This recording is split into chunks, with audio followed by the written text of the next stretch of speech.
እጅግ አደገኛ ጎጠኛ ቡድን ብአዴን ነው። ብአዴን ለኢትዮጵያም ለአማራ ህዝብም ካንሰር የሆነ ስብስብ ነው። በነገራችን ላይ ሁላችንም ማወቅ መቻል ያለብን ይህንን ነው። በደንብ ማወቅ መቻል አለብን። እንደነገርኳችሁ ብአዴናዊ ደላለው መሬት ላይ ያለውን ፋኖ በፋኖ የሆነ የተቀራረበ የድለላ ስራ ነው የሚሰራው። የማሸማገል የሆነ ነገር የማድረግ ምናምን። ብአዴናዊ ባለሀብቱ በገንዘብ የማታለል መሬት ላይ ያለውን ታይ በገንዘብ የሚታለለውን በገንዘብ እያታለሉ በትግሉ ላይ አሉታዊ ተጽዕኖ መፍጠር። ስለዚህ ብአዴናዊ ባለሀብቶችም ብአዴናዊ የሃይማኖት አባቶችም ጭምር ናቸው። ገንዘብ ይሰበስባሉ። በሃይማኖት ስም የሃይማኖት አባት ነን እያሉ ማህበረሰቡን ያታልላሉ፣ ገንዘብ ይወስዱበታል። ታጋዩንም እንደዚህ ካላደረግን ናዚ ተስማማ እንደዚህ አሁንም የድለላ ስራ ሁሉ ነው የሚሰሩት። ብአዴናዊ ዲያስፖራው በተመሳሳይ በዲያስፖራ ስም ግለሰቦችን ብቻ በማገዝ ለትግሉ ከትግሉ እንዲርቁ በግላቸው ጥቅም እንዲያታላቸው የውጭ እንትኖችን ሁሉ ቪዛዎችን ሁሉ በማድረግ ታጋዮችን በማታለል ብዙ ስራ ነው የሚሰሩት። እንጂ ብአዴናዊ ዲያስፖራዎች ብአዴናዊ የሶሻል ሚዲያ ሰራዊት ወይንም ጋዜጠኞች የሚባሉት ደግሞ አሁንም በትግሉ ውስጥ ሁነው ፋኖን የደገፉ መስለው አማራን የሚከፋፍል ስራ የሚሰሩ አማራን የሚበታትን ስራ የሚሰሩ ናቸው። አሁንም ብአዴናዊ አርቲስቶች የሚባሉት አማራውን አንድ አድርጎ ከመጥራት ውጭ አማራው አንድ እንዲሆን ከማድረግ ይልቅ አማራው ባንድ አማራ ተብሎ እንዲጠራ ከማድረግ ይልቅ ጠላቶቻችን እንደሚፈልጉት አድርገው በጠላቶቻችን ስፖንሰርነት አማራን የመበታተን ጥምቀት ሲመጣ ለጎንደር የሆነ ሲመጣ ደግሞ ለጎጃም የሆነ ሲመጣ ደግሞ ለሸዋ ምናምን እያሉ እየከፋፈሉ የግል ኪሳቸውን የሚሞሉ ሆዳም የኪነ ጥበብ ሰዎች ብአዴናዊ አርቲስት ነን ባዮች አሉ። እነዚህ በጋራ ተደምረው እንደነገርኳችሁ ብአዴናዊ ፋኖ ፈጥረዋል ያልኳችሁ። ብአዴናዊ ፋኖ ተፈጥሮ መሬት ላይ ፋኖን የሚመስል ግን ፋኖ ያልሆነ ቀኑ ጊዜው እስከሚታወቅበት ድረስ እስከሚባነንበት ድረስ በትግሉ ላይ አሉታዊ ተጽዕኖ የሚፈጥር ማህበረሰቡ የማይፈልገውን ስራ የሚሰራ ፋኖ በህዝብ ዘንድ ተቀባይነት እንዳይኖረው የሚያደርግ የጠላትን አጀንዳ የተሸከመ ለገንዘብ ራሱን የሸጠ ታሪክ የሌለው ለታሪኩ የማይጨነቅ ለሆዱ ብቻ የሚኖር ስብስብ አለ። የራሱን ህዝብ አሳልፎ የሚሰጥ የሚያስበላ ማለት ነው። እነዚህ ተደምረው በዚህ ልክ ይህን ስራ እየሰሩ ነው ያሉት። የተለያዩ የጸባጫሪነት ስራ የሚሰሩ በትግሉ ውስጥ እርስ በርስ ታጋይና ታጋይ እንዲጋጭ ለማድረግ ትልቅ ስራ የሚሰሩ አሉ። ሲባነንባቸው ወደው ምረሽ የሚገቡ እንጂ ሊታገል ለአማራ ሊታገል የወጣ የአማራን ትግል ሳይጨርስ እንዴት ይሄዳል? አይሄድም። ነገር ግን ያም ሆኖ አልተሳካላቸውም፣ አይሳካላቸውም። በዚህ ልክ ብአዴንን ማወቅ ያስፈልጋል። አድማጭ ተመልካቾቻችን፣ የትግሉ ደጋፊዎች፣ የትግሉ ባለቤቶች ሁላችሁም። ስለዚህ ፋኖ ሀብቴ ወንድሜ ተጠፋፍተናል። እስኪ ሐሳብህን በዚህ ጉዳይ ላይ ሐሳብህን እንድትሰጥ ፈልጋለሁና ወደ አንተ ልምጣ። ሀብትሽ ይቀጥል።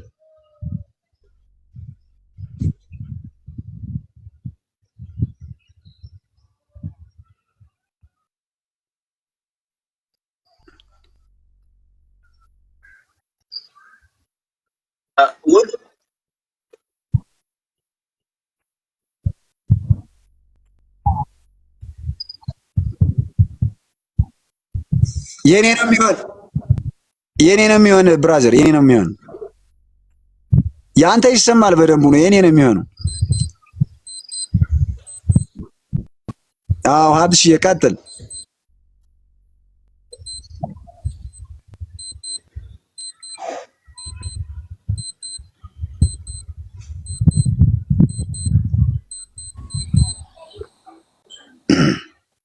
ሀብትሽ አይሰማ?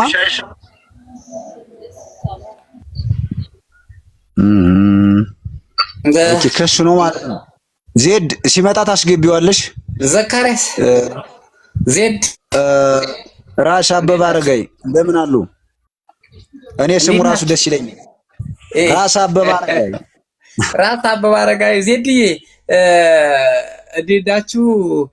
ራስ አበበ አረጋይ ማለት ያው ታውቁታላችሁ ብዬ ለእናንተ መቼም ታሪክ አልነግራችሁም እና እኔ ያደረኩበት ሁኔታ ምክንያቱም ንጉሱ ወደ እንግሊዝ ሀገር ሄጄ በዲፕሎማሲ ፈታለሁ ብሎ ሲሄዱ ራስ አበበ አረጋይና በላይ ዘለቀ የፈቱትን የኢትዮጵያን የጣሊያንን እንዴት እንዳበረከቱ ታውቃላችኋል። መቼም እንደሱ ዝም ብዬ አይደለም። ያው አምሃራ ነኝ ፈርስት አጀንዳችን አይደለም እንጂ ፈርስት አማራ ለጊዜው አጀንዳችን አይደለም እንጂ አይደለም። አዎ ፈርስት አማራ አማራ ነኝና አምሃራ እኔ እንደ አማራ ነው ማወራውና አምሃራ እድሜ ልኬን ሁሌም ነገም ዛሬም ከነገ ወዲያም አምሃራ ኢትዮጵያ የምትባል ሀገር ያድናታል። አማራ ነው የሚያድናት። በነገራችን ላይ በአፄ ቴዎድሮስ ጊዜ እንግሊዞች በገቡ ጊዜ ዘመነ መሳፍንት በተከፋፈለ ጊዜ አፄ ቴዎድሮስ እስከ መቅደላ አምባ መጣው ራሳቸው እስከሚሞቱ ድረስ ዘመነ መሳፍንትን ያስቀሩ ጀግና አባት ቅድመ አያቶቻችን አፄ ቴዎድሮስ ናቸው። አሁን ከዛ ምኒልክ ደግሞ ተቀብለው እሳቸው ደግሞ ሀገር ኢትዮጵያ የምትባል ሀገር ከጫፍ እስከ ጫፍ ሰርተው ሰጠውናል። የማን ልጅ ስለሆኑ መሰለ? የአፄ ቴዎድሮስ ልጅ ያሳድጓቸው እሳቸው ስለሆኑ ማለት ነው። ታሪክ ችግር የለብንም። ይሄ የታሪክ ዲካርት በሙሉ የፈለገውን አፉን መክፈት ይችላል። ምክንያቱም ከሱ የተሻለ ጭንቅላት አለን እንጂ ያነሰ ጭንቅላት ስለሌለን ማለት ነው። ለመሰለ አላዛር አማራ በጣም ጠንካራ ማህበረሰብ ነው። በጣም ጠንካራ በባዶ እግሩ ቢሄድ እንኳን ታሪክ ያውቃል፣ ማንነቱን፣ ኢትዮጵያዊነቱን። የኦሮሞ ጠላ አይደለም አማራ፣ የትግራይ ጠላ አይደለም፣ የደቡብ ጠራ በቃ እንዴት አድርገን እንግዲህ የመጀንገር፣ የአኟክ፣ የጋሞ፣ የጉራጌ፣ የስልጤ የምናምን ጠላ አይደለም። አማራ ትልቅ የሆነ ማህበረሰብ ነው። ትልቅ ጀግና ህዝብ ነው። ይሄ ጀግና ህዝብ ለምን መሰለ? ሁሉንም ያቆመ ህዝብ ስለሆነ ማለት ነው። ጉራጌውንም ይወዳል፣ ስልጤውንም ይወዳል፣ አኟኩንም፣ መጀንገሩንም አፋሩንም ሁሉንም ሶማሌውንም ኦሮሞውንም ትግሬውንም የሚወድ ማህበረሰብ ነው አማራ ማለት። አሁን ትልቁ ጥያቄ ምን መሰለ? አሁን ፋኖ ማለት የትላንትና ፋኖ በምኒልክ ጊዜ ኢትዮጵያ የምትባል ሀገር እና አብዲሳ አጋና ነዘራ ይደረስ እንዴት ሄደው ኢትዮጵያ የምትባል ሀገር እና ሉላ አባ ነጋ ነብላይ ዘለቀ አፍሪካ እድሜ የበላችን ኢትዮጵያን ያዳኑ ትልቆች ናቸው። ፋኖ ማለት ሀገር ማለት ነው። ሀገር ኢትዮጵያ የምትባል ሀገር ያቆመ ማለት ነው። አለበለዚያ እኔ አሁን የሚገርመኝ ነገር አንድ ነገር ልንገርህ። ሸኔ ምንድነው ያመጡት ነገር ቲዲኤፍ ሸኔ ምናምን እንዴ ሸኔ ምንድነው? ሰፈር እናትና ህጻናት የሚገል አይደለም። ፋኖ ማለት እኮ ኢትዮጵያ የምትባልን ሀገር ያቆመ ነው። ፋኖ አላዛር፣ ፋኖ ሀብቴ የትላንት ፋኖ ሀብቴ፣ ፋኖ አላዛር፣ ፋኖ አሳምነው ጽጌ፣ ፋኖ ዘመነ፣ ፋኖ እንዴት አድርጌ ልንገራችሁ? እንደው በመቤቴ እንዴ ሀገር ነው የምናቆመው። በአርበኛ ራስ አበበ አረጋይ ስም የተሰየመ አንድ ክፍለ ጦር አለ። አሳምነው እዚህ ላይ ማለት ነው እንግዲህ የተለያዩ ታሪኮችን እያስመዘገበ ያለ ክፍለ ጦር ነውና ራስ አበበ አረጋይ ሁሉ ነገሩ ትዝ ይለኛል። ክፍለ ጦሩ ሁሉ ያስታውሰኛል። በሱም የተሰየመው ክፍለ ጦር በጣም ትልቅ ጀብዶችን የሚሰራ ክፍለ ጦር ነው። በዛ በቅርቡም በሰላሌ የተለያዩ አውራጃ የተለያዩ አካባቢዎች፣ ወረዳዎች፣ ከተሞችን ሁሉ ተቆጣጥሮ ነበርና የሚገርም ነውና ራስ አበበ አረጋይ እስኪ አጠር አድርገህ ምናልባት አንተ የምትቀድም ወይስ አላዛር? በዚሁ አጋጣሚ ራስ አበበ አረጋይ ክፍለ ጦር በዚሁ አጋጣሚ የአዲስ አበባ ከተማ ነው የምኖረውና እየታሰርኩ እየተፈታው ነው የምኖረው የምሰቃየውና በዚሁ አጋጣሚ አንድ ነገር ልንገራችሁ። አንድ ራስ አበበ አረጋይ ክፍለ ጦር እኔን እንዲቀበለኝ እፈልጋለሁ። ለምን መሰለ? ተው ታፍተው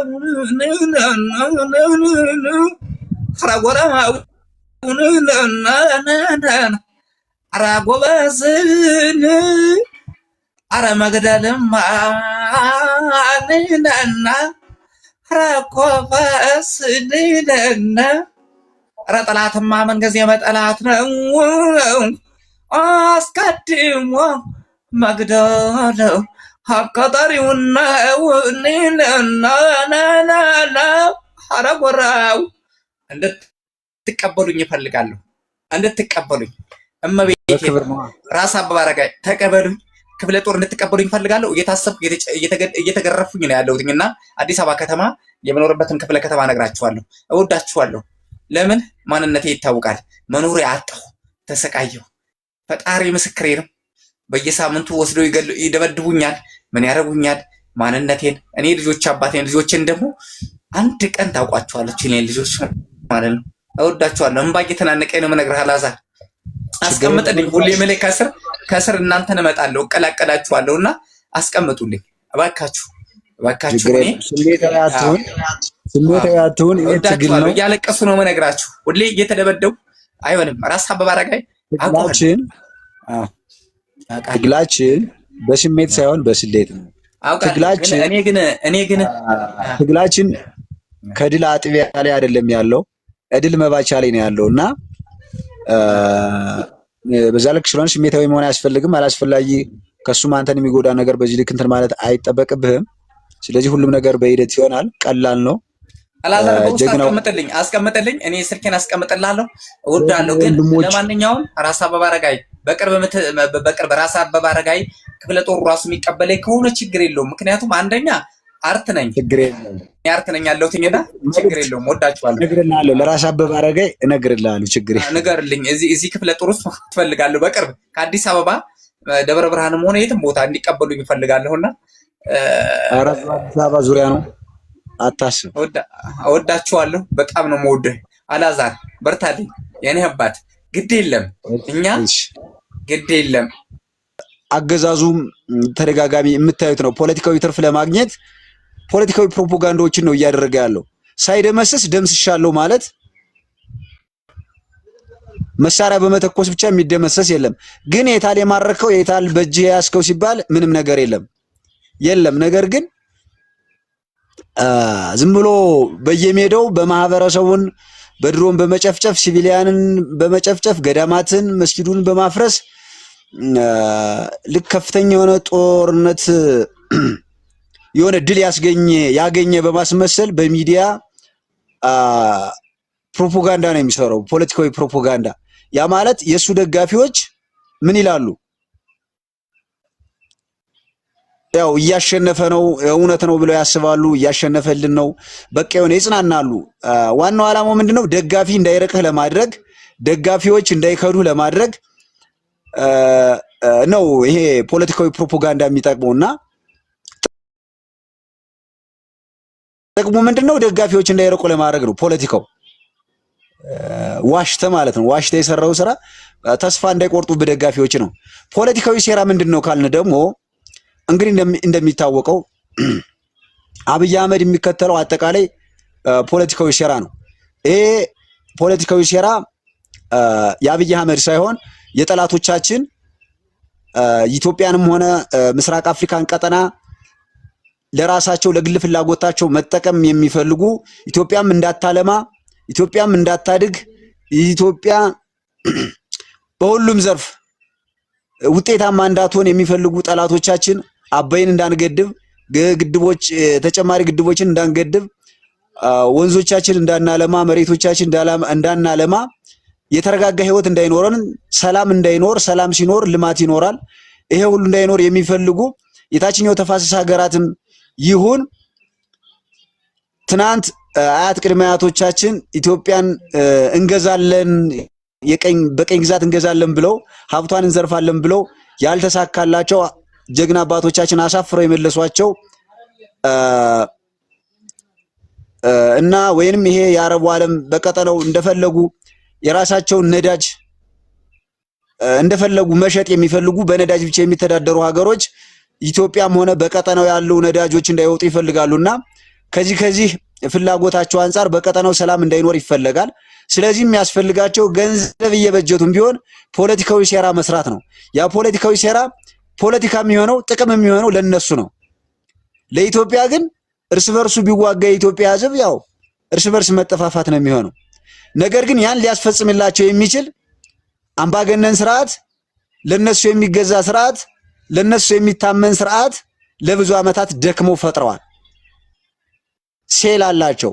አብይ እዚህ በፊት የነበረውም ኢህአዲግ አሁን ያለውን ብልጽግና የጠላቶቻችን ፈረስ ነው እንጂ ለአንድም ለኦሮሞ ህዝብ የሚጠቅም ለኢትዮጵያ ህዝብ የሚጠቅም ለሆነ ሃይማኖት የሚጠቅም በሃይማኖት ተደብቆ አጀንዳዎችን የሚያስፈጽም እንጂ ለአንዱ ሃይማኖት የሚያደላ ወይም ለአንዱ ብሔር የሚያደላ ስርዓት እንዳልሆነ በደንብ ልንገነዘብ ይገባል። የባለፈው ስርዓትም ሆነ አሁን ያለው ስርዓት ለኢትዮጵያ ህዝብ መከራን እየወለደ መከራን እያበዛ እንጂ ችግሩን የፈታለት የለም። ምን ሰራችሁ ተብሎ ቢጠየቁ እንኳን በኢትዮጵያ ውስጥ ምንም የለወጡት ነገር የለም ተብለው ቢጠየቁ ምናልባት የኢትዮጵያን ህዝብ የሚሸውዱበት የሚያታልሉበት ምንድነው ክልል እንሰጣለን ብለው የሆነ ባንዲራ ይሰጡታል። አለማወቁን ስለሚረዱ ነው። ስለዚህ ይህ ፖለቲካዊ ሴራ ፖለቲካ የሚሆነው ለጠላቶቻችን ስለሆነ እኛ ለራሳችን ፖለቲካ መስራት መቻል አለብን።